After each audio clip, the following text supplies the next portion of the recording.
We will now start the press conference for Foreign Minister IWAYA. Minister, please. Hello, everyone. Thank you very much for the hard work. Today, I held the first Japan-Bahrain Foreign Minister's strategic dialogue with His Excellency Zayani, Minister of Foreign Affairs of the Kingdom of Bahrain. During the dialogue, we confirmed progress in bilateral cooperation across a wide range of fields beyond the energy sector, including politics and security, environment, information, communications, technology, space, and culture. We also confirmed our commitment to further strengthen bilateral relations, taking the opportunity of the Expo. We also exchanged views on the situation in the Middle East, including the situation in Gaza and the Iranian nuclear issue, and agreed to continue close coordination going forward. And as I have already stated previously, domestic political circumstances must not affect foreign policy or security.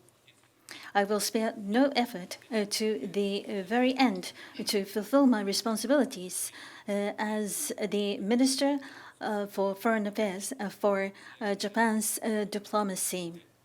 I will do my utmost. That is all for me.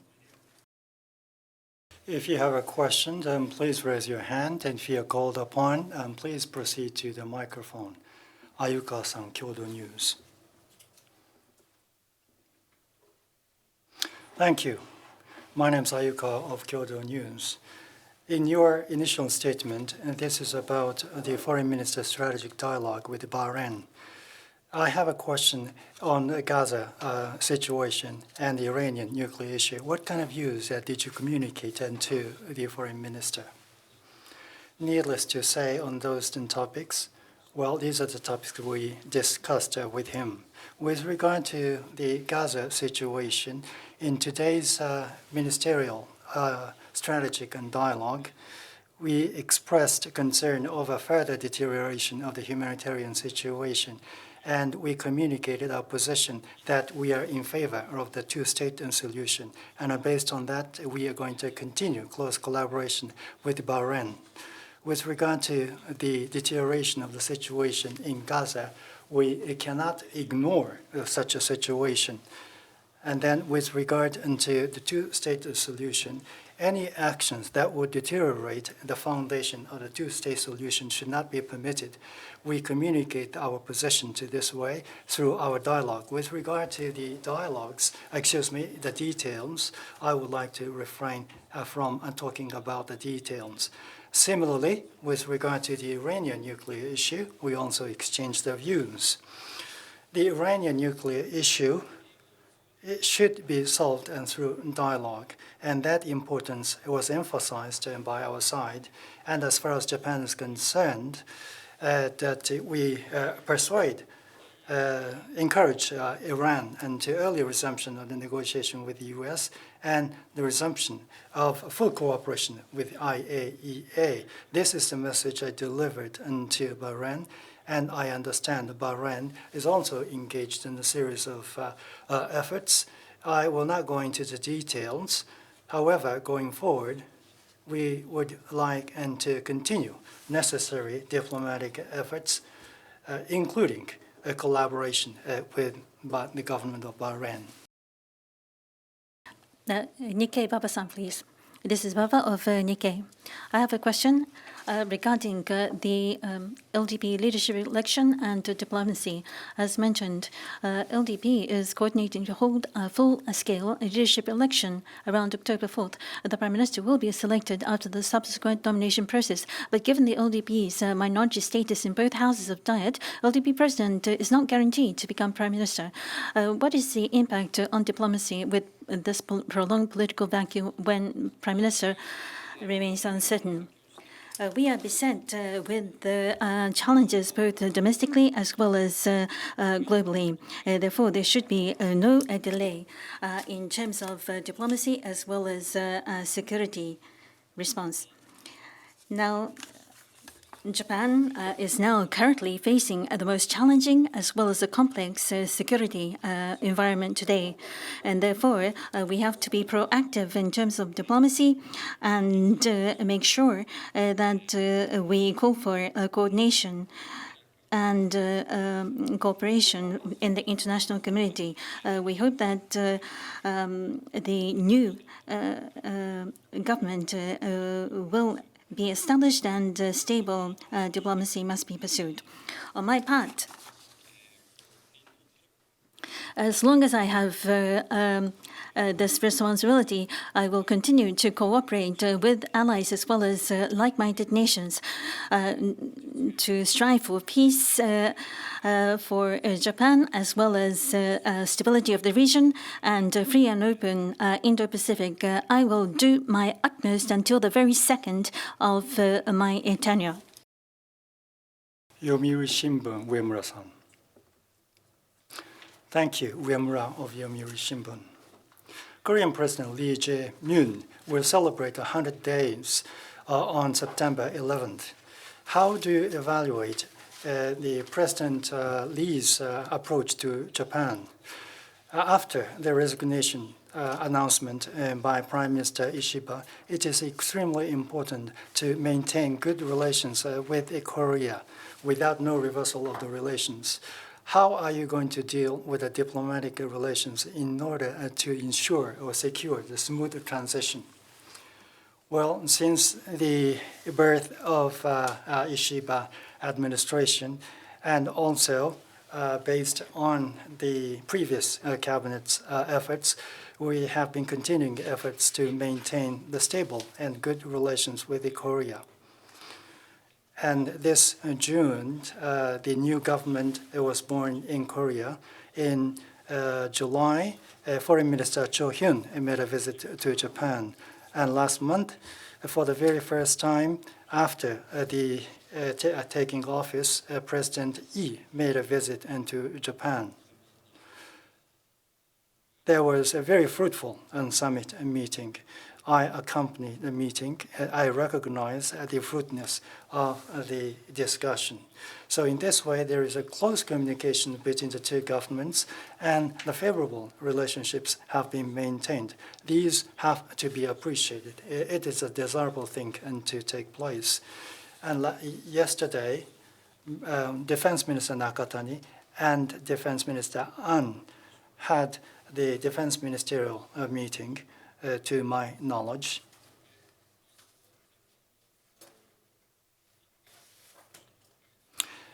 At the time of the summit meeting last month, since the normalization of diplomatic relations back in 1965 and the build around the established relationship, the two leaders agreed to the development of forward-looking relations in a stable manner. Given the current strategic environment, the importance of the bilateral relationship and Japan-US ROK relationship is extremely important. So built on this achievement, we have to make sure that the two governments will continue a close communication and to promote the relationship.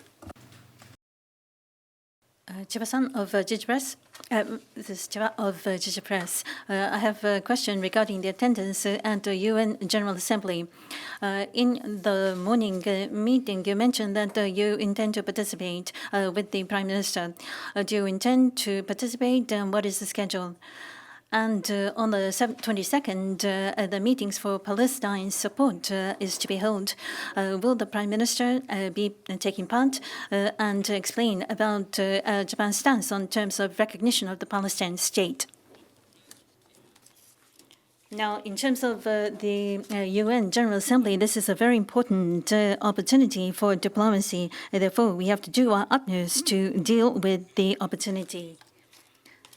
Now, at the high-level week of the UN General Assembly, there will be many leaders as well as foreign ministers participating, and therefore we will have an opportunity to discuss and communicate in terms of international community as well as the region's challenges in person. Therefore, we should not miss this opportunity.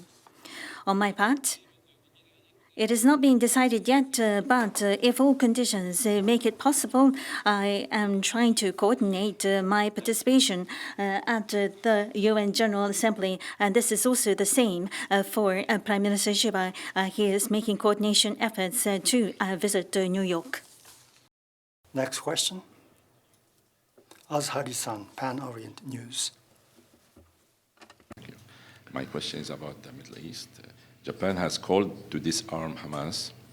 What's the background of this request, and how do you think or do you suggest disarming Hamas should be conducted?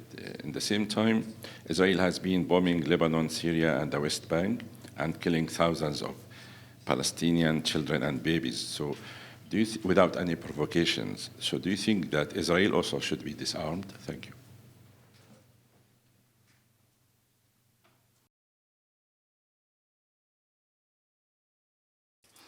First of all, on 8th in Jerusalem, there was a terrorist attack on the civilians. We strongly condemn that. On behalf of the Japanese government, wherever it takes place in the world, the government will not tolerate any form of terrorism. We steadfastly support the idea of a two-state solution in which Israel and the future independent state of Palestine will live peacefully and in safety. The high-level international conference for the peaceful settlement of the question of Palestine and the implementation of the two-state solution, which was held in July, France and Saudi Arabia led the efforts to release New York Declaration. In this New York Declaration, first and foremost, a ceasefire is to be achieved and humanitarian support will be given immediately. And for the realization of the Palestinian state in the future, this declaration calls for the termination of Hamas rule in Gaza and disarmament of Hamas. And we also join this New York Declaration. This is our position. As far as our country is concerned, all the stakeholders, including Hamas and Israel, should agree to an early ceasefire and the realization of the release of hostages. I hope that all the stakeholders will work toward this goal in sincerity. And based on that, we will continue our efforts in order to achieve the two-state solution in collaboration with the stakeholders. Next question, please. Ida-san of Asahi. Thank you, TV Asahi. My name is Ida. I have a question regarding the Georgia plant of the Korean plant, and 3 Japanese personnel were also included in the 400 people who were detained. Is there going to be any comment made by the Japanese government on this regard? Now, regarding this issue, in the United States, ICE of the United States on the 5th of September, and they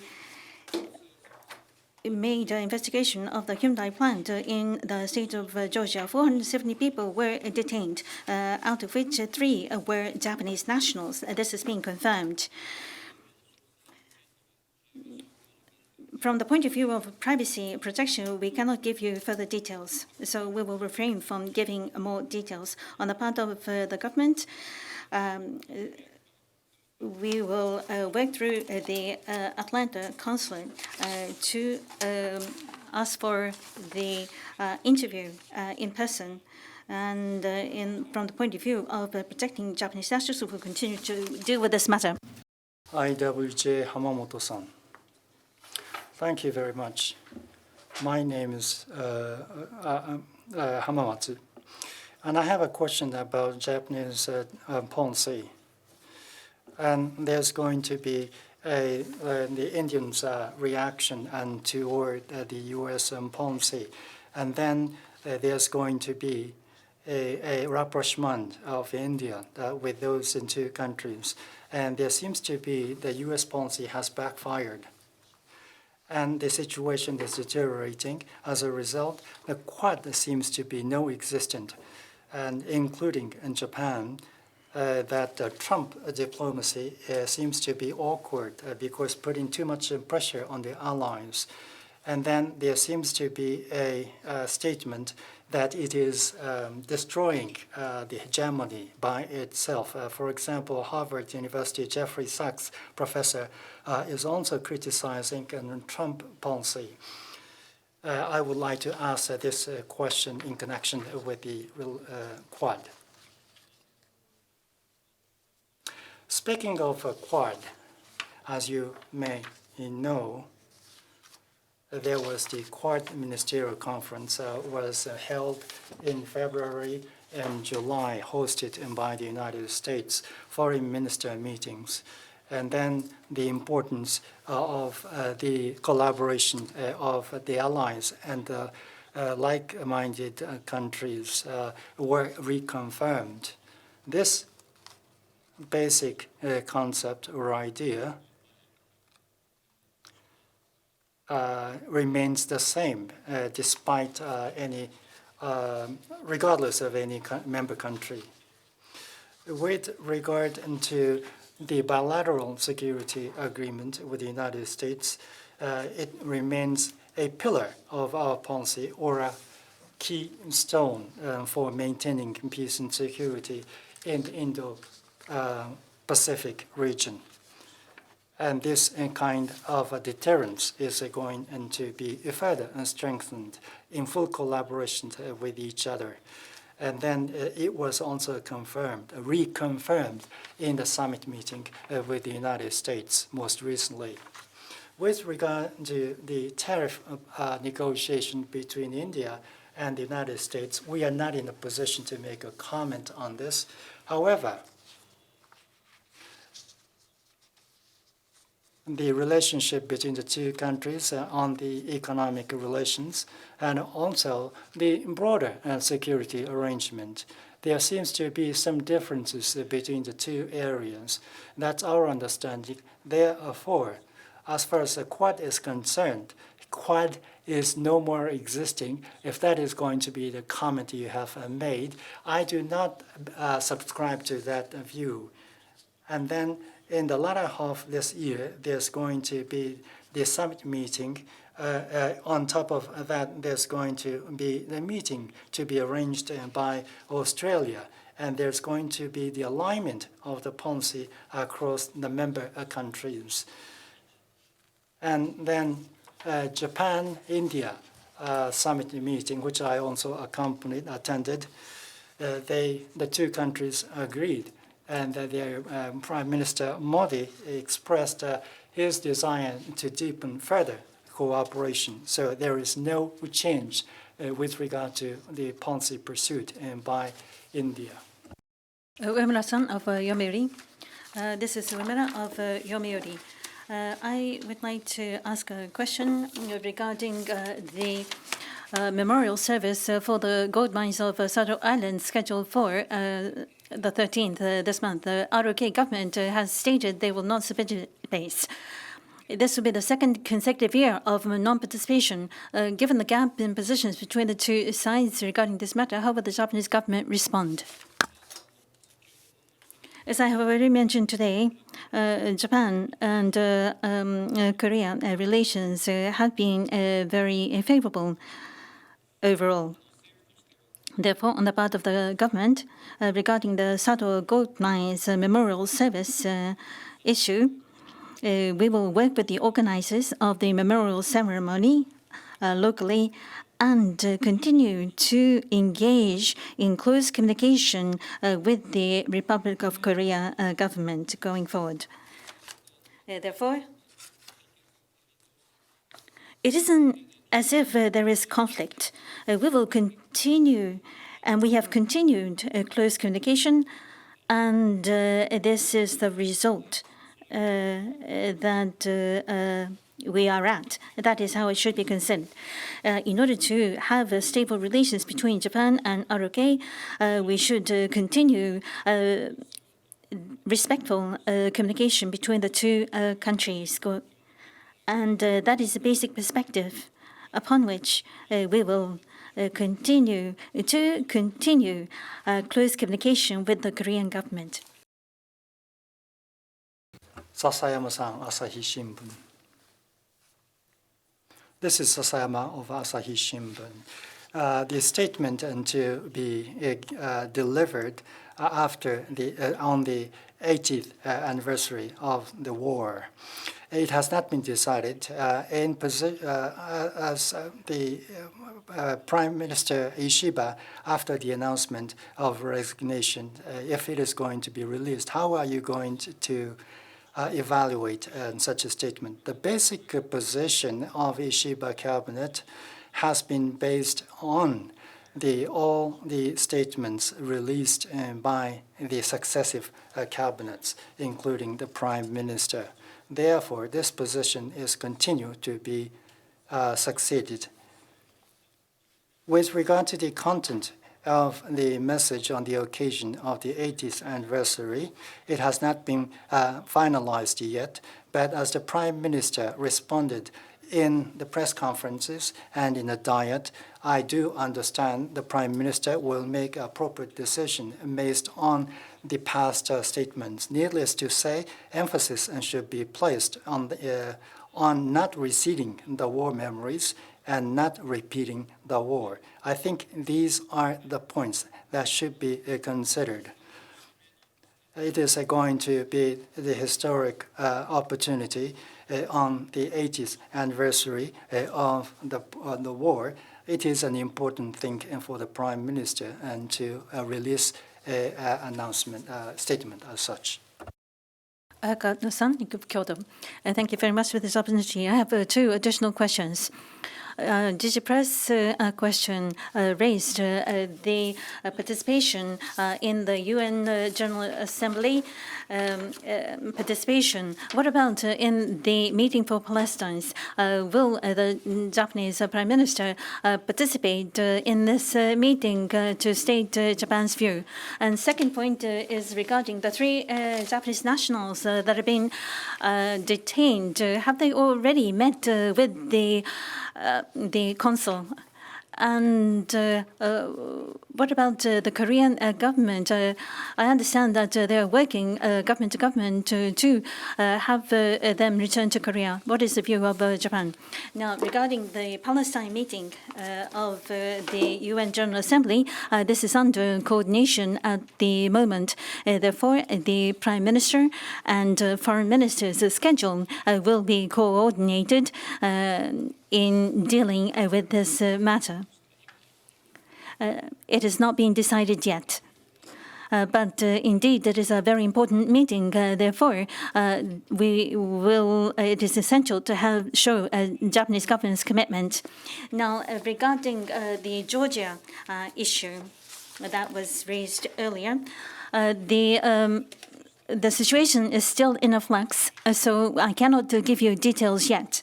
But obviously, on the part of Japan, we will do what must be done. And from the point of view of the protection of Japanese nationals, the return to Japan is also being coordinated.